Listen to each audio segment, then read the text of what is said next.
Mga kasambahay, naranasan niyo na bang magising na masakit ang likod o balakang? Pwede pala itong senyales ng ankylosing spondylitis, isang chronic inflammatory condition na naapektuhan ng spine at joints. Naku, kaya alamin natin kung paano ito masusolusyonan. Dito lang sa Dr. Zon TV.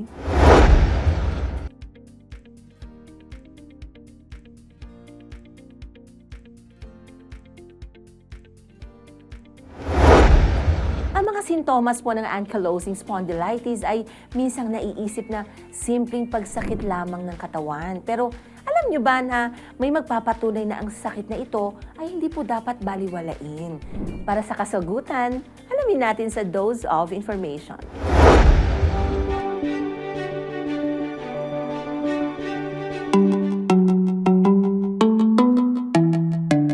Mga kasangbahay, alam nyo ba na ang ankylosing spondylitis o AS ay isang chronic inflammatory disease na naaapektuhan ang ating spine at axial skeleton?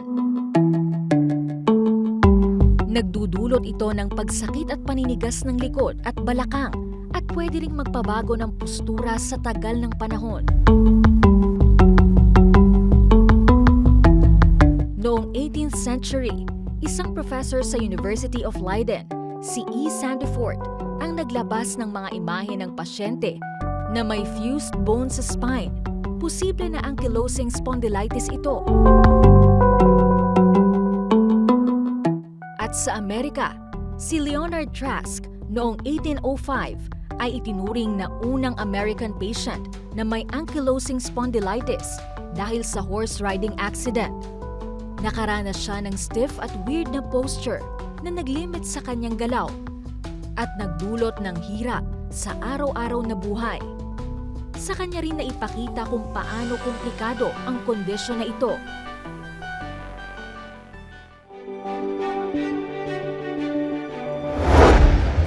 Mga kasambahay, naku, paunang detalye pa lamang po yan. Kaya dagdagan pa natin yan at para ma-explain ng mas maayos, makasama po natin yun ng isang magaling na orthopedic spine surgeon from Makati Medical Center. Naku, let us welcome Dr. David Endriga. Hi, Doc David, and welcome to Dr. Zon TV. Yes, hello. Thanks, Dr. Sara, for having me on. Okay, the pleasure is ours, Doc, no? Ayan. At eto, Doc, no, paunang tanong, pwede mo bang ipaliwanag sa simpleng salita kung ano yung ankylosing spondylitis? Kasi sa spelling pa lang, di ba, parang nakakatakot na, nakakahira. Diba? Oo, yeah. Oo, nakakahilo. Ano ba ito, Doc? Nakakatakot ba to sobra? Yeah? Ganito, no? Ang ankylosing spondylitis kasi isa yung uri ng mga sakit na tinatawag nating mga spondyloarthropathy.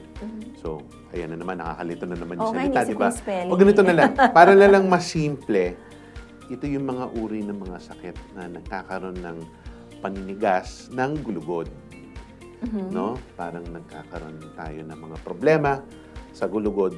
Dulot ng pagtitigas ng mga litid at pagkakadikit-dikit ng mga bahagi nito, ng mga buto. No? So, ang nangyayari niyan, kung sisimplehan po natin yung pagpapaliwanag niyan, is dulot ito ng autoimmune na mga sakit. No? Yung autoimmune is yung sa sistema ng katawan natin na kadalasan panangga sa mga banyagang mga bagay na pumapasok sa ating katawan. Pero sa pagkakataon na to is nagiging masyado siyang aktibo na inaatake niya yung mismong mga bahagi ng katawan natin. Okay, so basically, di ba dapat hindi nga inaatake yung katawan eh. So kasi nga, pinoprotektahan nito yung katawan. Kaya lang nasobrahan, sarili na yung inaatake. Tama. So, sa pagkakataong to, ang mas inaatake niya ay mga litid, mga ibang nagko-connect na ng mga iba't ibang parte ng gulugod. No? Ngayon, ang nangyayari is, dahil dulot nito, nagkakaroon ng paninigas ng mga bahaging dapat gumagalaw, tumitigas tuloy sila. Oo. So, yun yung isa sa mga hallmark ng ankylosing spondylitis. So, or sabihin na lang nating AS. AS o haba eh, Oo, okay. haba, eh. Oo, kasi itong ang nangyari dyan, isa sa mga una napapansin ng mga pasyente, dulot nito, ay yung tumitigas yung katawan nila. No? Hindi nakakagalaw ng mas maayos yung katawan nila. hindi sila nakakapihit, hindi nakakayuko ng maayos, hindi nagagalaw ang ulo at leeg. Dulot nito. Oh, so yun yung No? kalimitang parang complaint nila, most common complaint nila. Yun, okay. So, apart from that, ano pa yung ibang manifestations sa mga pasyente may AS? Ang mahirap kasi tungkol dito is tahimik siya. Sneaky kumbaga. So, unti-unti siyang dumadating, unti-unti lang napapansin ng pasyente na may pananakit. Meron siyang paninigas ng katawan, hirap kumilos. Tapos, pag tumatagal, minsan hindi nga nila masyadong napapansin sa katawan o sa gulugod, pero kung hindi sa balakang or sa hips, nagkakaroon ng paninigas, hindi nakakagalaw na maigi yung paa, hindi sila nakakaupo ng maayos o nakakatagal o nakakalakad na malayo. So basically, ang affected dito, Doc, tama ba? From neck pababa hanggang paa yan affected Yung buong yan? Pwede. spine. Buong spine. So, kasama dyan, pati yung mga ibang joints, no, na apektuhan din sila. Pero ito, how is AS different from other, yung mga back issues? Kasi kalimitan sa back Paano sila yan. nagpapakita? Oo, Okay, so yeah. ang isa sa mga kailangan natin tandaan is medyo iba siya sa kadalasang nararamdaman na masakit sa likod ng pasyente, which is yung degenerative o dulot ng pagtatanda Pagtanda, okay. o tumataas ang milyahe ng katawan. Itong AS kasi kadalasan yan, nagsisimula yan is napapansin ng tao, lumalala siya pag nagpapahinga, mas malala siya sa katapusan ng araw at paggising. Tapos nababawasan siya habang kumikilos ka, habang gumagalaw-galaw, parang umaayos siya, lumalambot yung So katawan. basically, bawal magpahinga. Kasi kapag nagpahinga ka, doon may Kaya sakit. doon lumalabas yung pananakit. Kasi parang pagpahinga, tumitigas ka ulit. No?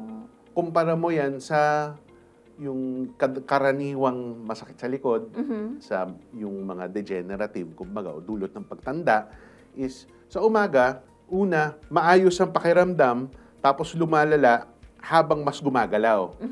Kabaliktaran naman ng AS, masakit paggising sa umaga, tapos nawawala habang gumagalaw. Oh, So, okay. parang magkabaliktad So, yung- yan. So, basically, napaka-importante na, how do I say that? Maging particular ang pasyente sa pag-explain po sa doktor, di ba? Para mas ma-assess ng doktor. Tama. Kasi din natin malalaman, no, Doc? Tama, napakahalaga nun. Kasi kadalasan, karamihan, para makilala ito, is yung mailarawan ng maayos ng pasyente, yung mismong paano yung pagkakasunod-sunod na nangyayari itong mga nararamdaman niya para malinaw.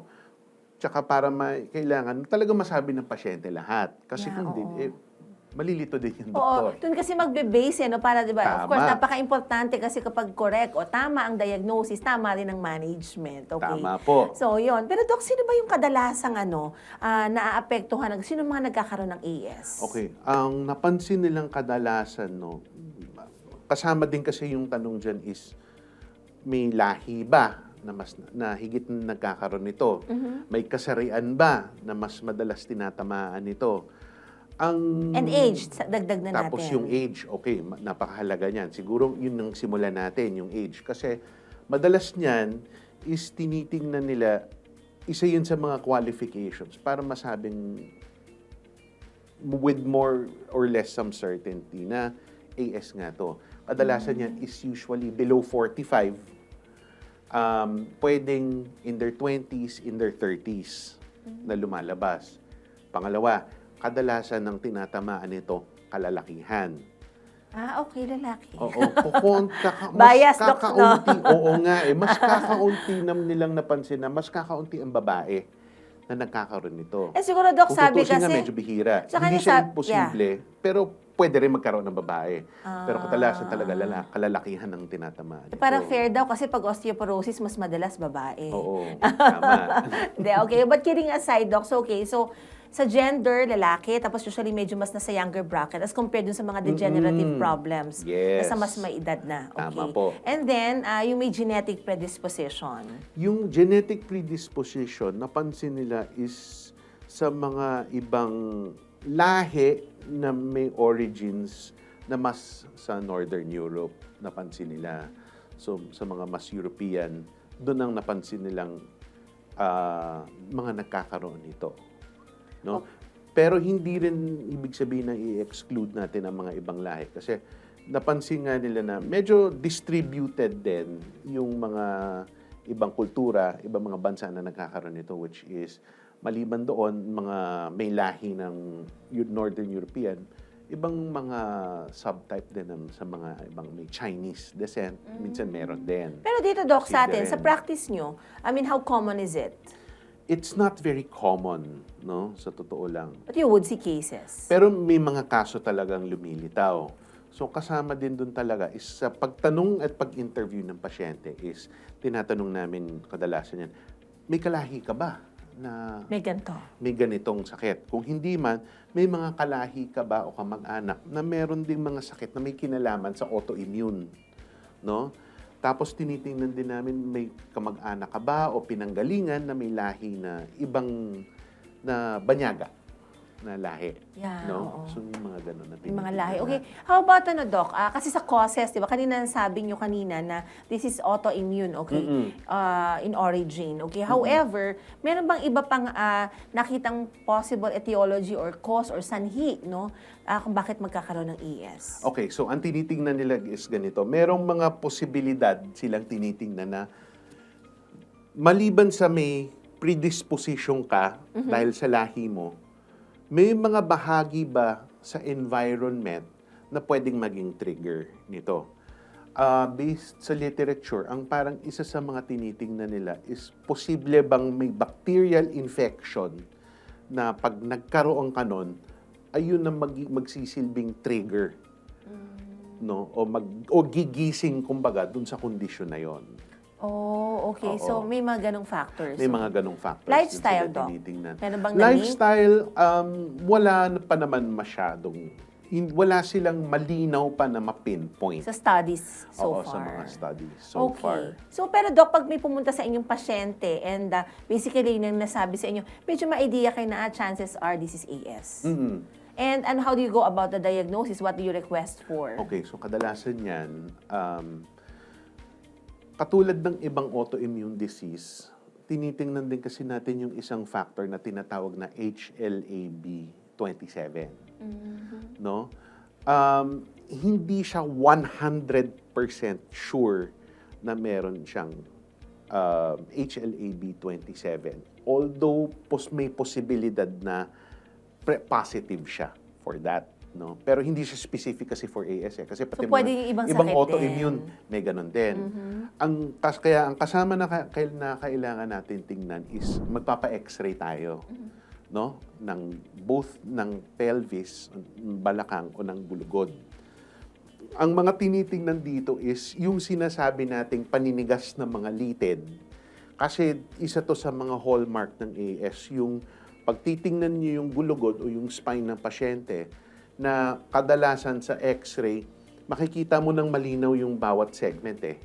Yung bawat, kumbaga, parang bawat palapag nung Bawat gulugod. floor, parang ganyan. Ngayon, nawawala yun, nagiging nag-iisa, parang nagkakaroon ng koneksyon. Kasi sa x-ray, hindi dapat nakikita masyado ang mga litid. Pero ito, gawa nga ng may paninigas, parang nagsasama siya. Yun yung gulugod, sa halip na mukhang pirapiraso siya, nagmumukha siyang parang kawayan. Kaya isa sa mga hallmark na tinatawag natin sa AS, yung bamboo spine. Bamboo spine. Yan ang Tama. So, yung mga nanonood sa atin nagme-medicine, di ba, nagre-review yan ng bamboo spine. Naku, kasama. Specific ba Madalas yan? tanungin sa exam yan. Okay. para So, sa yung inyo. mga nanonood ng mga med students dyan. Oo. Okay. So, x-ray, tas kanina, you may request for yung HLA-B27 Yes. also. And MRI, Doc, do you request for it? MRI, usually hinihingi lang natin yan kapag may sinususpetsa tayo na baka mamaya dahil sa paninigas ng mga ibang litid ng spine is baka kung may bahagi ba siya na naiipit. Meaning yung mga nerve roots o yung spinal cord na posible rin. No?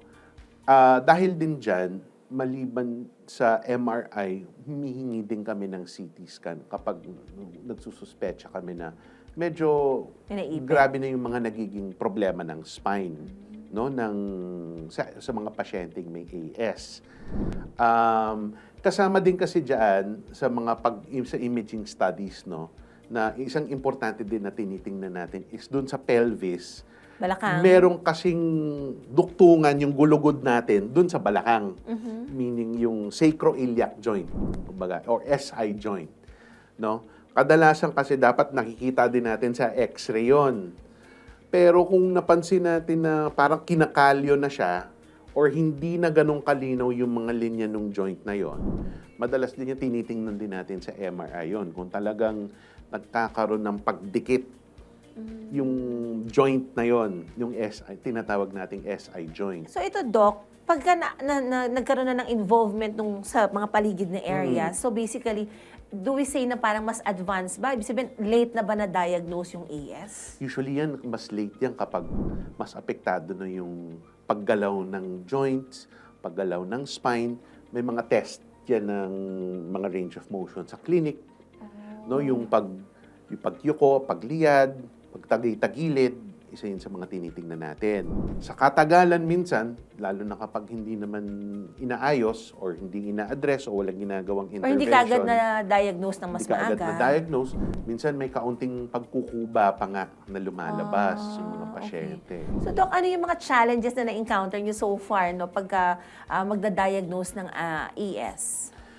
Well, kasama din dyan is pag kunyari may mga bagay na hindi ganong kalinaw yung kadalasan, minsan may mga ibang nabanggit akong mga characteristics na hindi naman litaw, pero may nakikita ka sa X-ray or kabaliktaran yan, hindi mo makita masyado sa X-ray, pero nagpapakita siya ng mga ibang sintomas ng AS.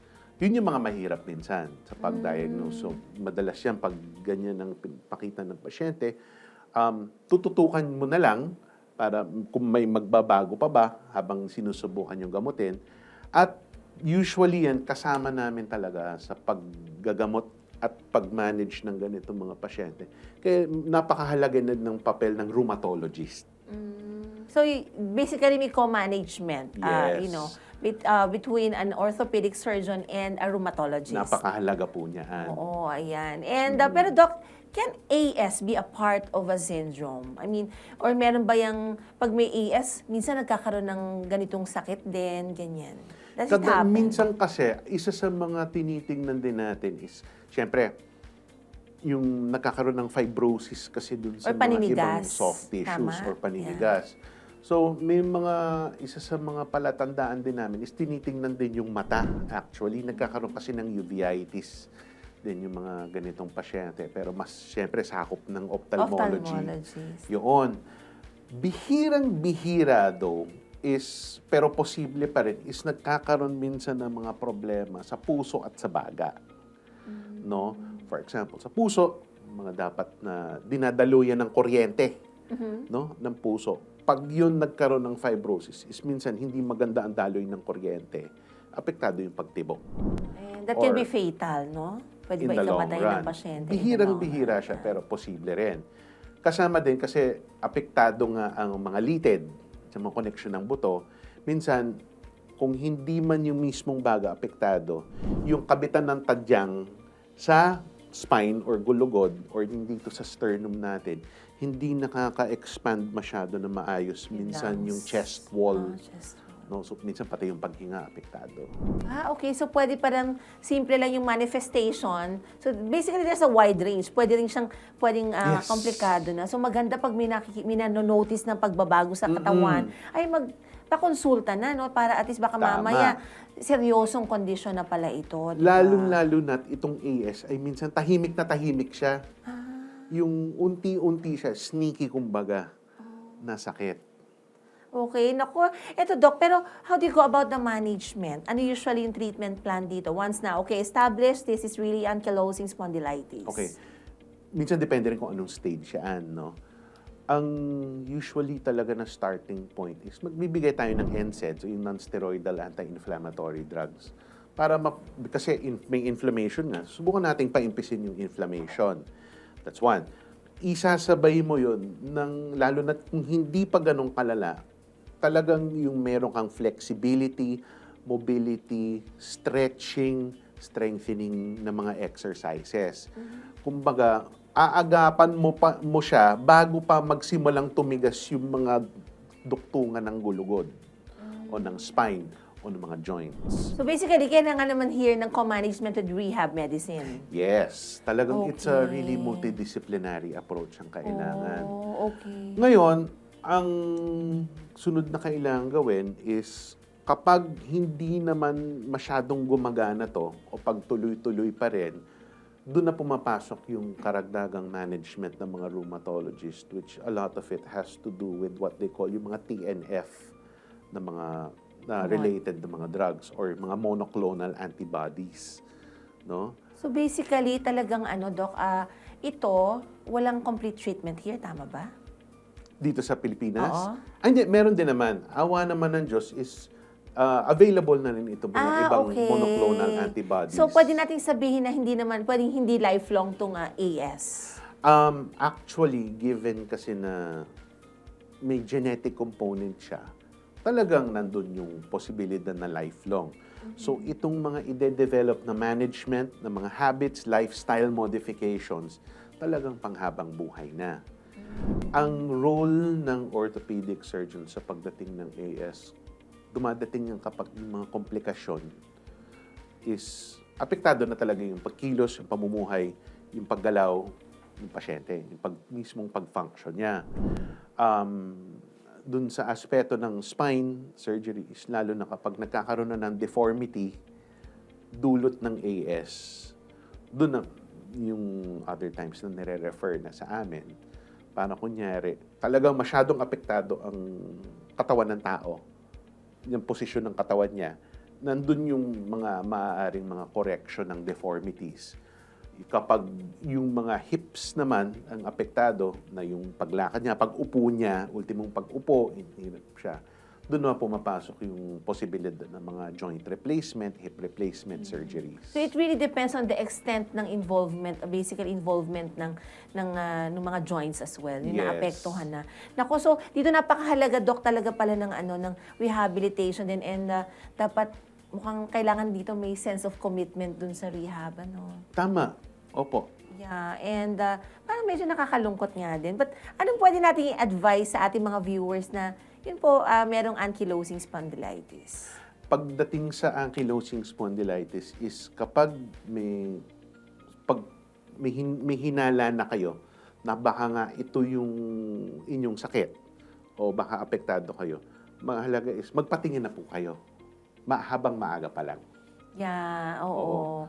Kasi Para kung maagapan natin, mas simple ang paggamot. Okay, ayan. Naku, ang dami natin na pag-uusapan so far, di ba? Ang galing ni Doc, Okay, ang galing magpaliwanag. So, pero wait lang, hindi pa po tapos to. May mga myths at facts pa tayong bubuksan. Naku, huwag kayong alis. Doctors on TV, we'll be right back.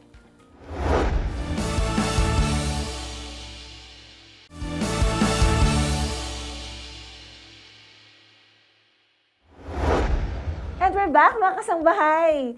Minsan narinig nyo na ba na may nagsabing, bakit mag-aalala?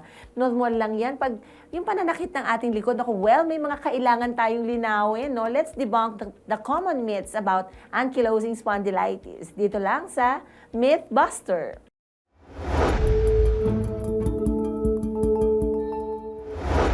Okay, Doc.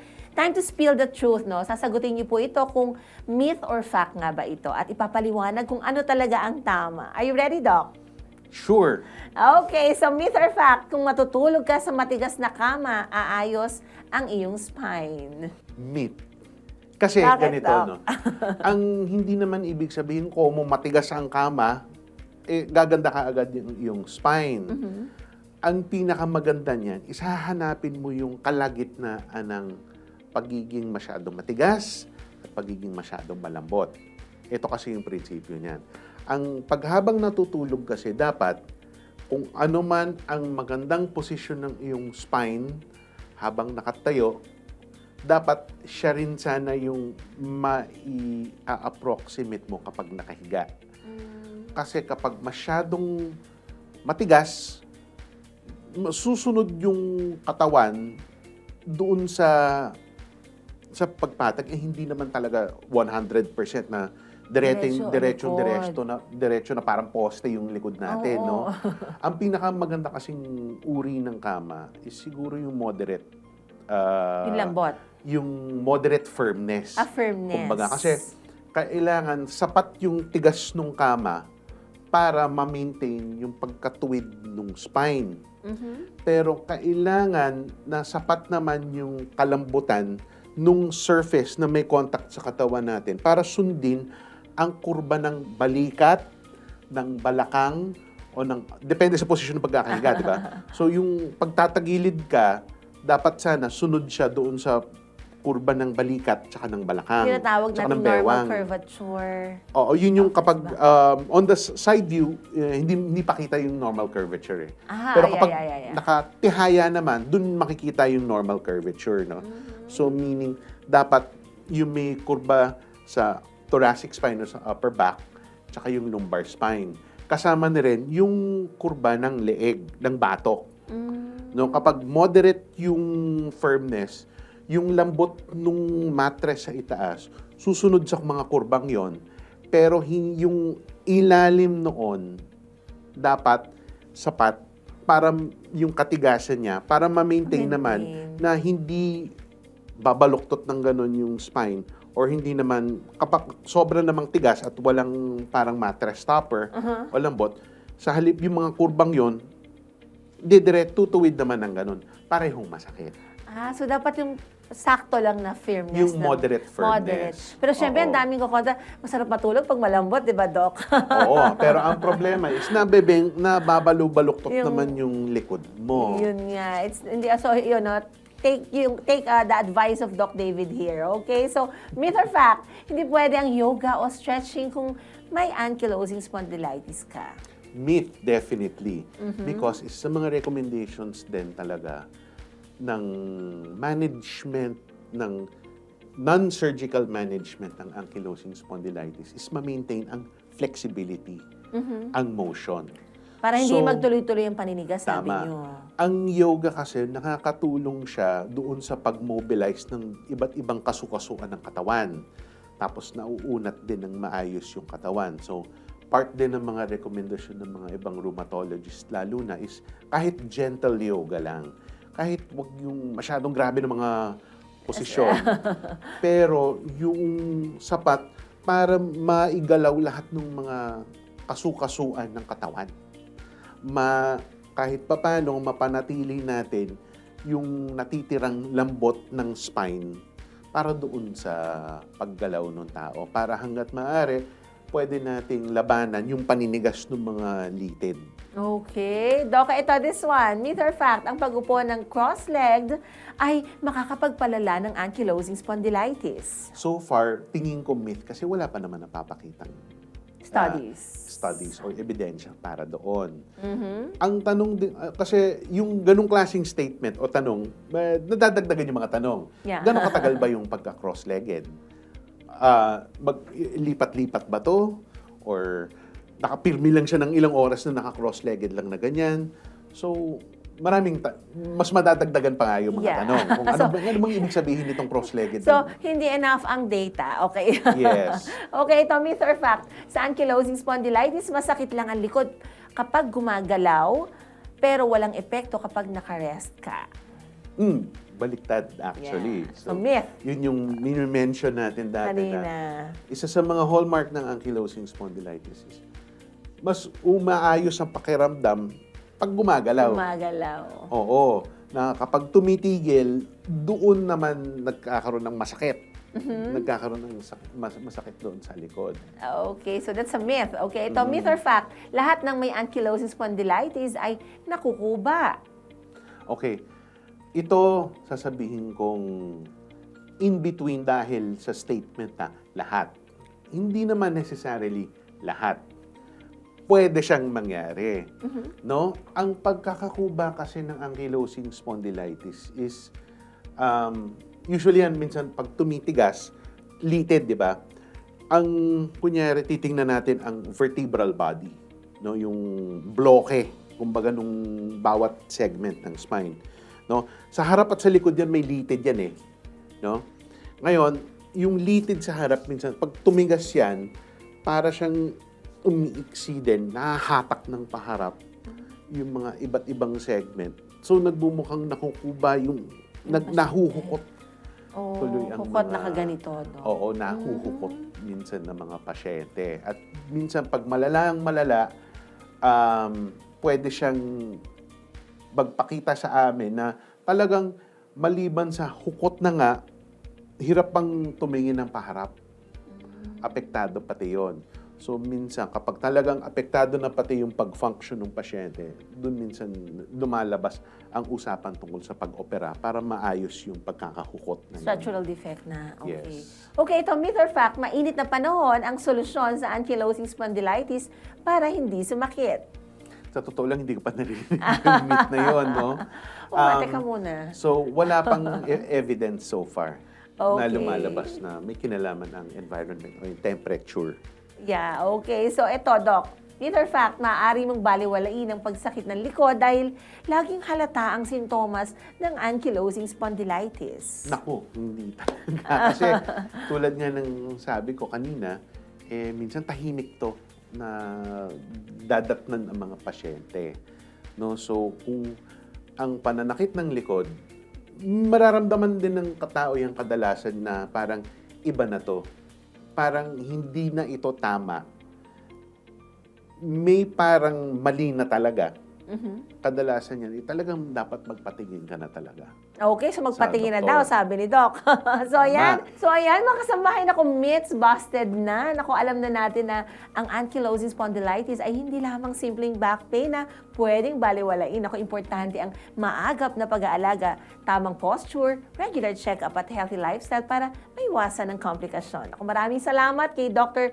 David Andrega sa paghahatid ng linaw at katotohanan. Naku, pero Doc, bago po tayo magpaalam, baka Yes. meron kayong quick tips para sa mga nagsisimula pa lamang o gustong makaiwas sa ankylosing spondylitis.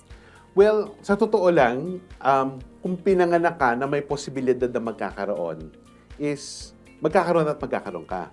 However, ang pagkakaroon ng maayos na lifestyle ay pwede siguro kung sakasakali, madelay ang mga sintomas nito. Meaning, dapat parati tayong kumikilos. Dapat, huwag yung nakaupo lang parati. Kailangan is yung tututukan natin ang ang paggalaw, ang pagiging flexible, ang movement ng ating mga spine at ng mga joints. Hindi sapat yung basta naka-treadmill ka lang, walking, di ba? Ibang mga pasyente, ganun lang ang gusto. Kailangan exercise na. Kailangan buong katawan talaga. So, galaw-galaw talaga, Doc. Kilos-kilos talaga dapat. Okay, Oo. ayan. So, Doc, baka meron kayong gustong batiin or you might want to invite our viewers to visit you here at Makati Medical Center. Yes, so sa lahat ng ating manunood, para sa inyong lahat ng inyong mga concerns, punta lang po kayo dito sa Makati Medical Center. Ayun, thank you very much, Doc. Napakalinaw ng inyong paliwanag. Napakahusay na doktor. Okay, thank you, Doc. And for more information about their services, visit the Makati Medical Center website at www.makatimed.net.ph. You can also conveniently book an appointment online or reach their 24/7 hotline at 02-8888-999. So, 58 po yan, 39. So, stay connected to world-class healthcare anytime, or you can visit here at Makati Medical Center, your trusted health partner. Located at number 2 Amorsolo Street, Legazpi Village, Makati City.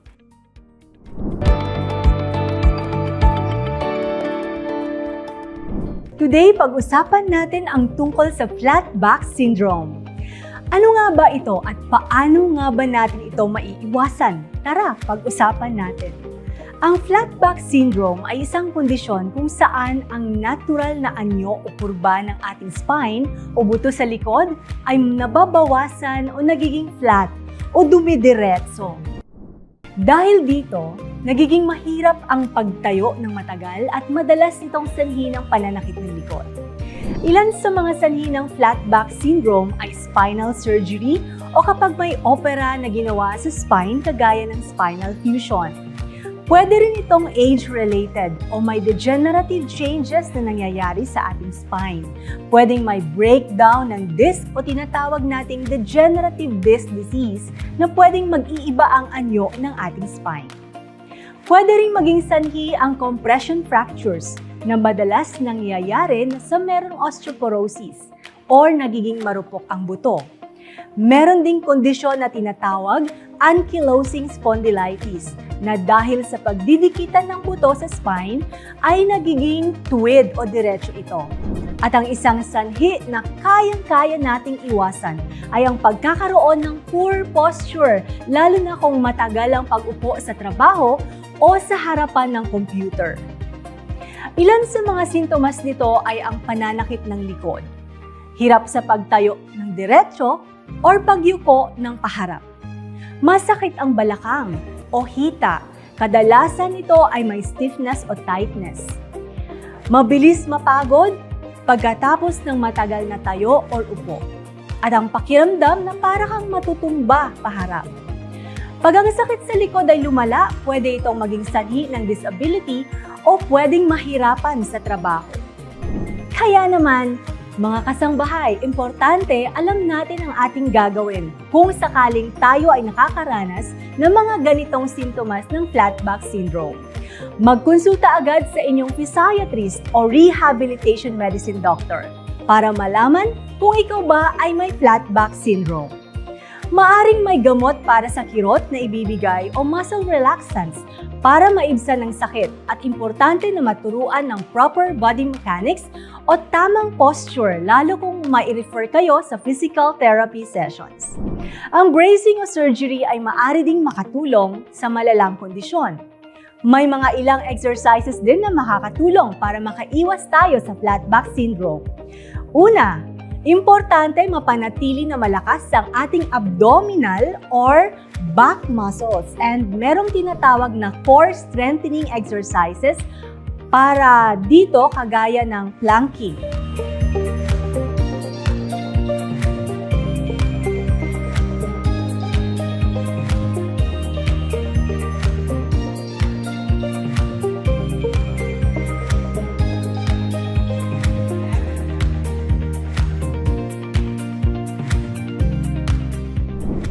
Next ay importante ang flexibility and strengthening ng ating hamstrings muscles.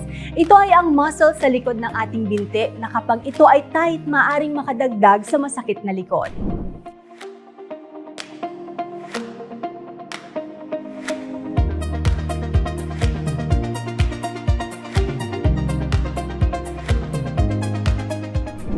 Pangatlo ay ang pagpapalakas ng ating iliopsoas muscles. Ito ang muscles na kailangan kapag tayo ay magtaas ng ating binti kagaya ng pagmarcha. Importanteng malakas ito para makatulong din sa ating maayos na posture.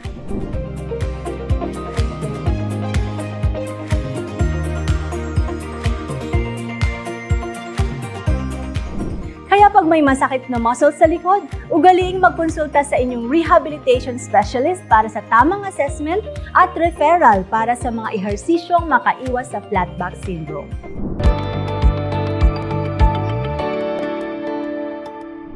Ang ganda po ng usapan natin. Mga kasambahay, ako marami pa tayong dapat malaman tungkol sa ating kalusugan. Ako kaya tutok lang dahil magbabalik pa ang Dr. Zon TV.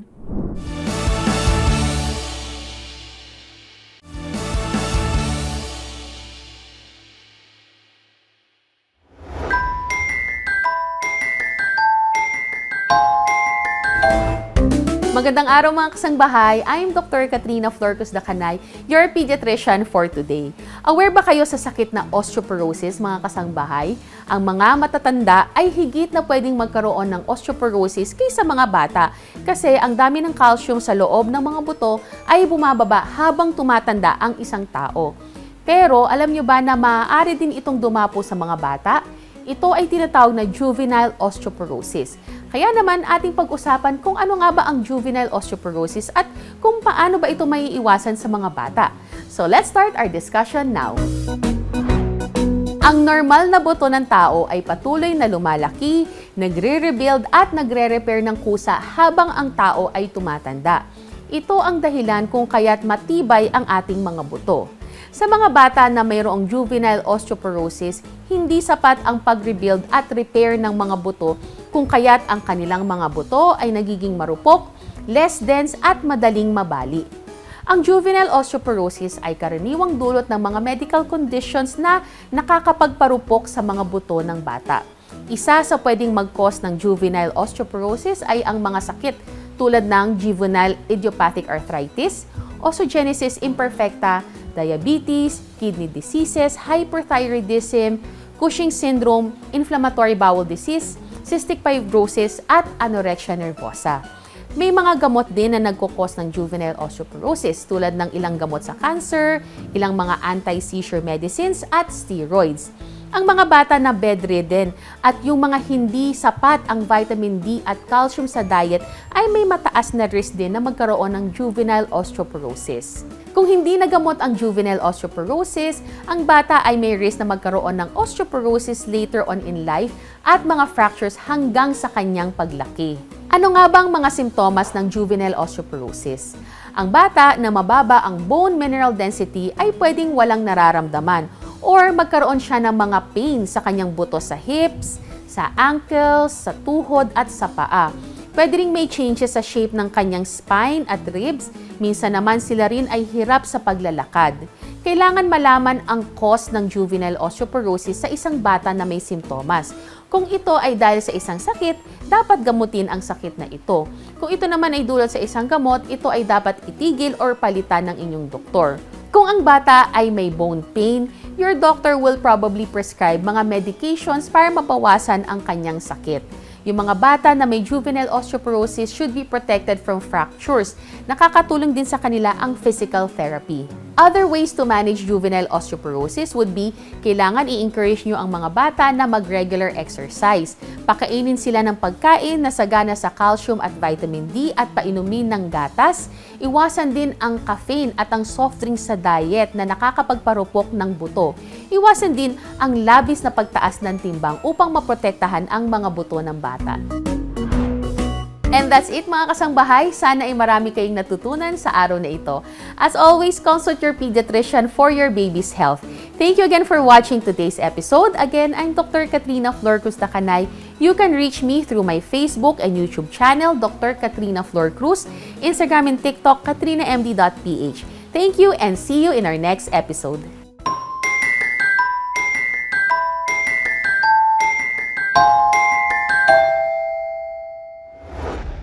Ayan mga mommies, naku tandaan, ang pag-aalaga sa katawan ni baby ay nagsisimula po sa pag-aalaga sa sarili ninyo.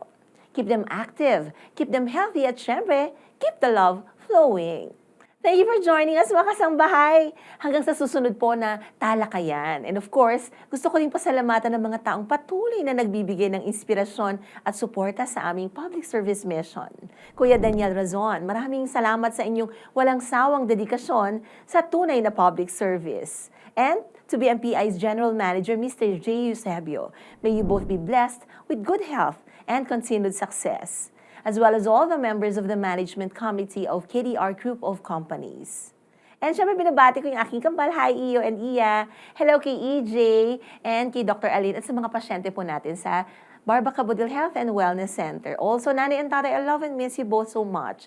And, of course, ang mga taga-Delicadas Food Corporation headed by Mr. and Mrs. Jonathan Mooney, and hi to Tita Letty Duarte and kay Deng. Ayan. And sa ating health partners, Doctors on TV would like to thank Capital Medical Center Incorporated, located at Quezon Avenue, Corner Scout, Magbanwa Street, Barangay Paligsahan, Quezon City. You may contact them through their trunk line numbers 0283723825 or 02-531-85100, or through their mobile numbers 0919-069-1890 hanggang 91. Okay, so you may also visit their website at www.capitalmedical.com.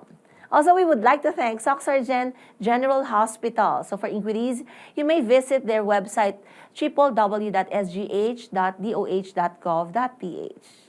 Doctors on TV would also like to thank River Valley Eye Center and Specialty Clinics Incorporated. For inquiries, you may visit their website at www.rivervalleyecsc.com.